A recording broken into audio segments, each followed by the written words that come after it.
I'm Jessica, 40, living solo in a cozy loft in Wicker Park, Chicago. My life's been fine. Graphic design job, evenings with a book or binge watching, maybe a glass of Merlot to spice things up. But honestly, sometimes it feels like I'm stuck in a loop, like life forgot to send me an invitation to the party. On a sticky Friday night, with summer heat lingering in the air, I ordered a pizza.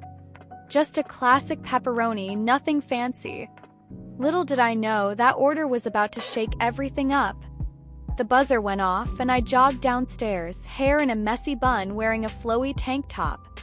I swung open the door, and holy crap, my heart stopped. There he was, Felipe, the delivery guy. Mid-20s, dark hair falling over his forehead, a crooked smile that screamed trouble, and eyes that sparkled like the city lights.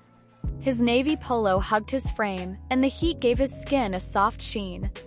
"Jessica? Got your pizza," he said, his voice low and warm, sending a jolt through me. I grabbed the box, our fingers brushing for a split second, and it felt like a spark lit up inside me. "Thanks," I mumbled, praying he didn't notice how flustered I was. Felipe shot me a look, half playful, half curious, and said, "Enjoy, it's fresh." Then he hopped back on his bike, leaving a faint whiff of cedar cologne that made me want to chase after him. I trudged upstairs, pizza in hand, but my mind was spinning. Who was this guy? Why was my pulse racing like I just sprinted a mile? That night, I sat on my couch, staring at the pizza box, too distracted to eat. I pulled up the receipt on my phone, Felipe Torres. Plain name, but to me it felt like the start of a story. It wasn't just his looks, it was the way he looked at me, like he saw something I'd buried long ago. I knew I had to see him again. It wasn't just a want, it was a need, like air. The next day, I ordered another pizza. Then another. By the end of the week, I had his delivery schedule down pat, 7 p.m. to 11 p.m., covering Wicker Park. Every buzz was a thrill. I'd swipe on some lip gloss, throw on a top that felt flirty but not too much, like I was dressing for a moment that mattered. It wasn't just about looking cute, it was about feeling alive, like I was stepping into a new chapter.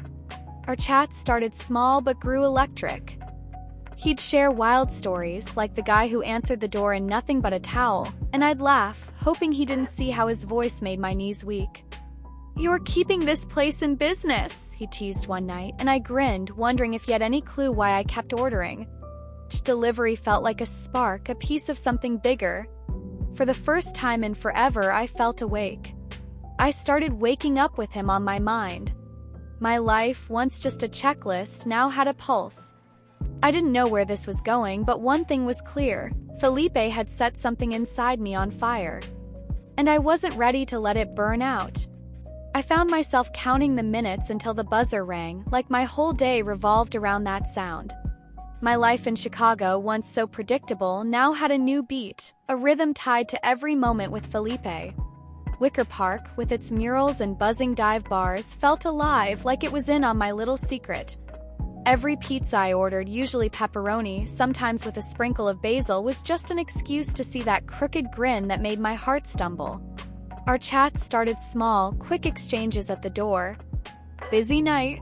I'd ask, and he'd laugh, sharing a story about a guy who ordered pizza with gummy bears on it.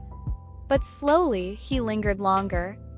One night, as he handed me the box, he glanced up and said, "Check it out, you can see Orion tonight."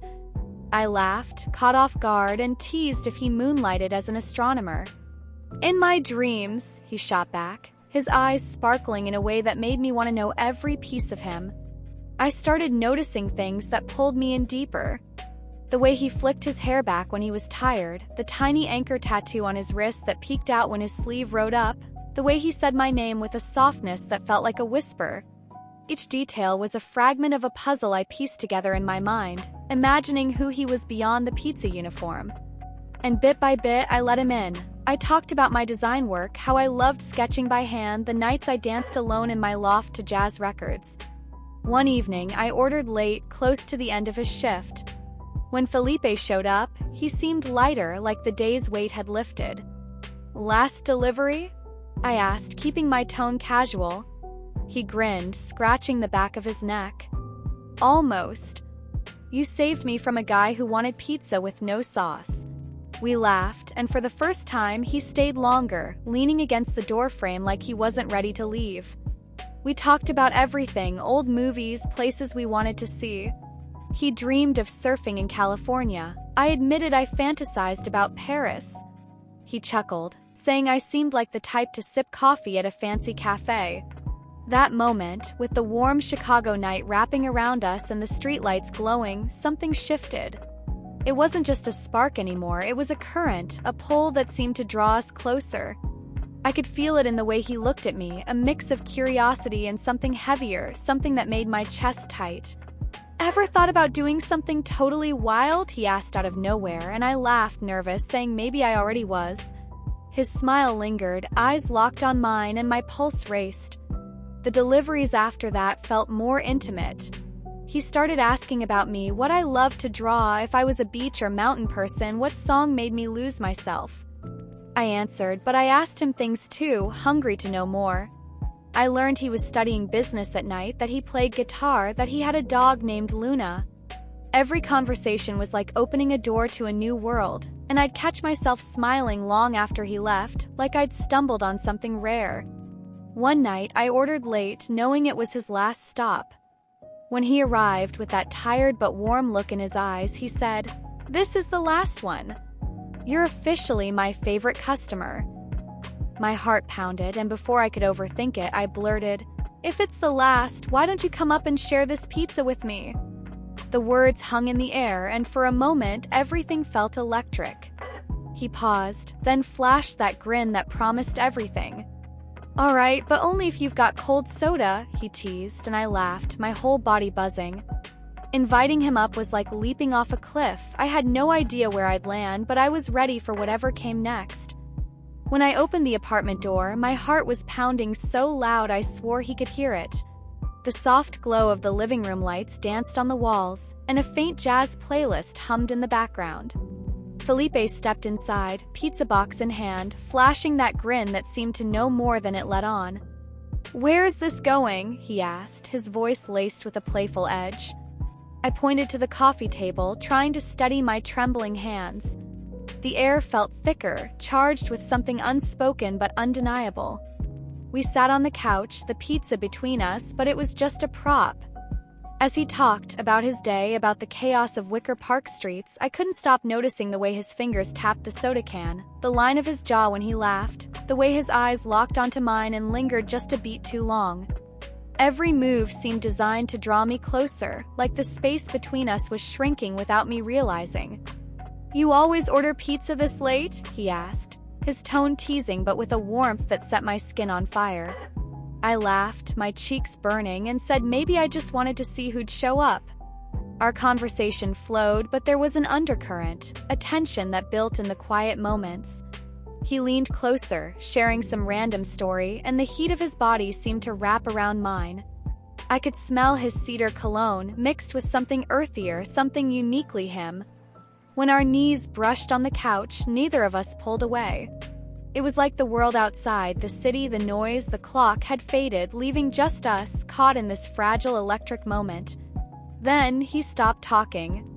His eyes met mine, and there was a question in them, one that didn't need words. My chest rose and fell, the air growing heavy. "Ever felt something you can't explain?" he murmured, his voice low, almost a whisper.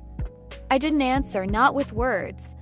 Instead, my hand found his, and the touch sparked like a flame. His fingers laced through mine, and the distance between us melted away. What followed was like a dance without sound, guided by something deeper than thought. The room's lights softened, the jazz slowed, and every touch, a graze of fingertips, a caught breath, a look that said everything, wove into a rhythm only we could feel. There was no rush, but no turning back either.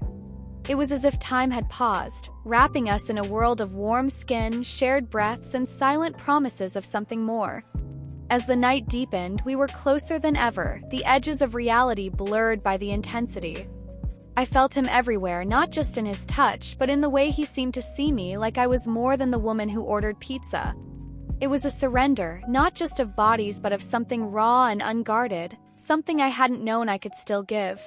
When morning came, sunlight slipped through the blinds. Couch was empty, the pizza untouched on the table, and Felipe was gone. The apartment felt too quiet, like the night had been a dream. But the warmth still lingered in me, and the ache he left wasn't loneliness, it was longing for something I'd just found. I closed my eyes, trying to hold on to every moment of that night, not knowing the heartbreak waiting just around the corner. That night, I ordered pizza at the same time, my heart still glowing from the memory of the night before. Every buzz of the intercom was a flicker of hope, a chance to see Felipe, to feel that look that seemed to see the real me. But when I opened the door, my smile crumbled. It wasn't him. Another delivery guy, with a crooked cap and a rushed demeanor, handed me the box and left.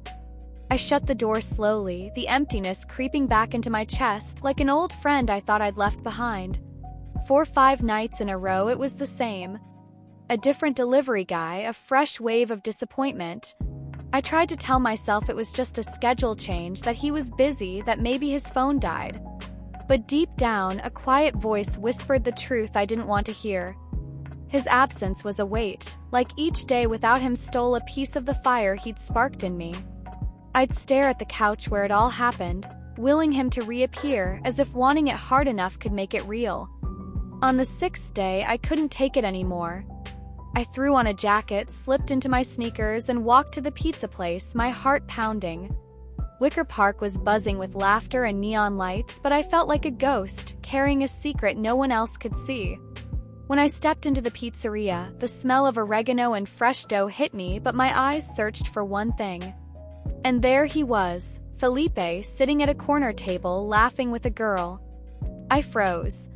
He didn't notice me at first, but every detail of that moment burned into me like a brand. She was young, with long hair and a smile that seemed to light up his world. He held her hand, the same touch I'd felt on my skin days ago. When he finally saw me, his face shifted surprise, then unease. "Jessica," he said, standing, his voice unsteady. The girl looked at me, curious, and he cleared his throat, forcing a smile. "This is Mariana, my girlfriend." My girlfriend? Those words hit like a punch. I forced a smile, mumbled something about just stopping by, but every word was a struggle to keep from breaking. I left the pizzeria quickly, the warm Chicago night stinging my eyes. When I got home, the tears came, hot and unstoppable. It wasn't just about him, it was about me, about building a dream around a night that, for him, was just a fling. Sitting on my couch with the city humming outside, I realized something. I'd fallen for an idea, a Felipe who lived only in my mind. He was real, but what I felt, what I lived, was mine, and that he could never take away. Pain cut deep, but it was also a reminder. I could still feel, still want, still be more than the woman who ordered pizza. And maybe, just maybe, that was the start of something new. Looking out my window at the glowing lights of Wicker Park, I made a promise to myself. I wouldn't shut down again. Life had hurt me, but it had also shown me my heart still beat. And somewhere out there, someone might see in me what I saw in Felipe, not a fling, but a home. The adventure was breathtaking, just not what I expected, but what you can expect are plenty more captivating stories like this by clicking the playlist we've curated just for you.